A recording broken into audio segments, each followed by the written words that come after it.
When it comes to reality TV shows, it's important to remember that we don't actually know the people we see on TV, even though we may feel like we know everything about them because we're following their day-to-day lives. The television show Pawn Stars is no exception, and while to us it may seem like everything is going great, once you tap into the surface more, there are a lot more things going on when the camera stops rolling.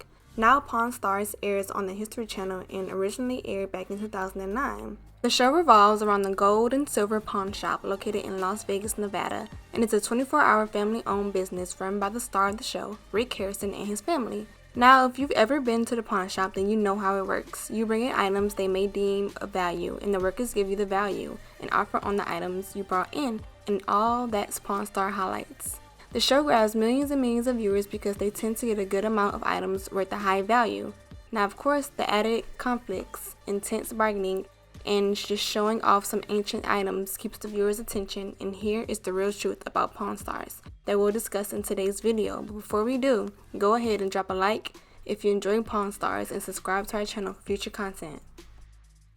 Back in 2012, the Harrisons along with Chum Lee was sued by their ex-manager while the channel was sued by the talent agency that represented them, Venture IAB.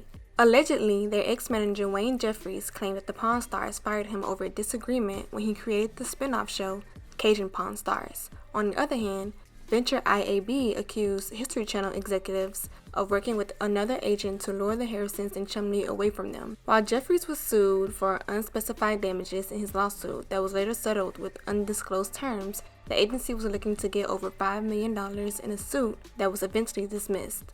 Rick Harrison didn't have much to say about the drama but told Fox News, "The more money you make, the more times people see you. People are always going to eventually try to sue you for something."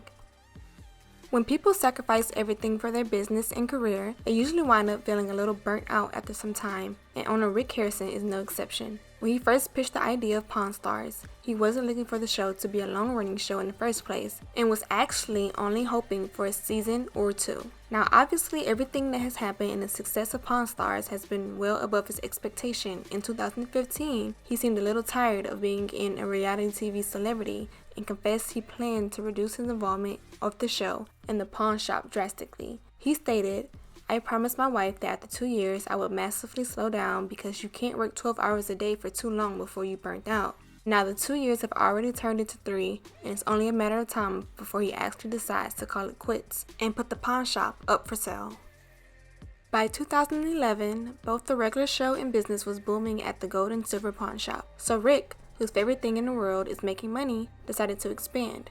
Soon enough, it was announced that a shopping center called Pawn Plaza was going to be constructed near downtown Las Vegas, near the world-famous gold and silver pawn shop from the reality TV show. Now obviously this side gig of Rick's was meant to capitalize on the popularity of the show's success because it increased traffic to the gold and silver pawn shop to almost 4,000 people a day. Taking inspiration from downtown Container Park, built entirely out of recycled containers, Rick had Pawn Plaza built the same way with an idea of having affordable business owners use it to rent. However, the plaza took a dive less than a year after opening when 3 restaurants closed in the same week due to the lack of business. For whatever the reason was, people just wasn't coming to the Pawn Plaza. Some of the tenants had shops there that had behind-the-scene details. Paul Winston, who owned Rita Italian Ice, said he had to close because he wasn't making enough money and it was promised 100 through 150,000 customers a day, but luckily got 40 customers daily.